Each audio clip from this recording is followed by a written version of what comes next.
అందరికీ నమస్కారం అండి. ఈరోజు ఈ వీడియోలో కాఫీ డేలో దొరికేటటువంటి డాల్గనా కాఫీ తయారు చేసుకుందాం రండి. దానికోసం నేను 2 స్పూన్ల దాకా ఇన్స్టెంట్ కాఫీ పొడి యాడ్ చేస్తున్నానండి.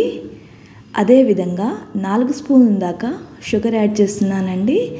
దీని ప్లేస్లో మీరు బ్రౌన్ షుగర్నైనా వాడుకోవచ్చు. ఇందాక ఏ స్పూన్ అయితే కాఫీ పొడికి వాడానో అదే స్పూన్ తోటి 4 స్పూన్ల దాకా షుగర్ యాడ్ చేస్తున్నాను. ఇప్పుడు బాగా కాగపెట్టుకున్నటువంటి కొంచెం వాటర్ని మాత్రమే కప్పులో పోసి బాగా స్పూన్ తీసుకొని మెల్ట్ అయ్యే విధంగా తిప్పుతూ ఉండాలండి. ఇప్పుడు ఒక గిన్నె తీసుకొని దానిలోకి కాచి చల్లారబెట్టుకున్నటువంటి పాలను పోస్తున్నాను. దీనిలోకి చిల్డ్ మిల్క్ అయితే బాగుంటుందని. అదేవిధంగా చూసారా అండి ఏ విధంగా వచ్చిందో నురగలాగా. దీన్ని విస్కర్తోనైనా చేసుకోవచ్చు, బీటర్తోనైనా చేసుకోవచ్చు, మన ఇష్టం అండి. నేను మాత్రం స్పూన్తోనే ఇలా చేశానండి. ఇప్పుడు కొంచెం ఈ డాల్గనా మిశ్రమాన్ని తీసుకొని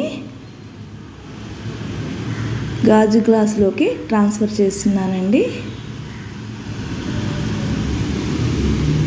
ఇప్పుడు దీనిలోకి కాచి చల్లారబెట్టి ఫ్రిడ్జ్లో పెట్టుకున్నామండి. ఆ పాలను మాత్రమే వాడాలి, చిల్డ్ మిల్క్.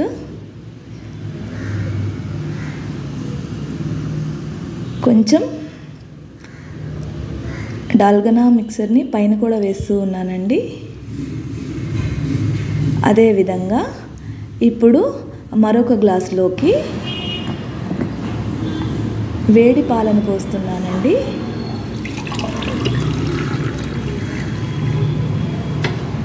మన ఈ డాల్గనా మిశ్రమాన్ని కూడా మొత్తాన్ని గ్లాస్లోకి ట్రాన్స్ఫర్ చేస్తున్నాను. అంతేనండి, dalgona coffee ready. Thank you watching my video friends.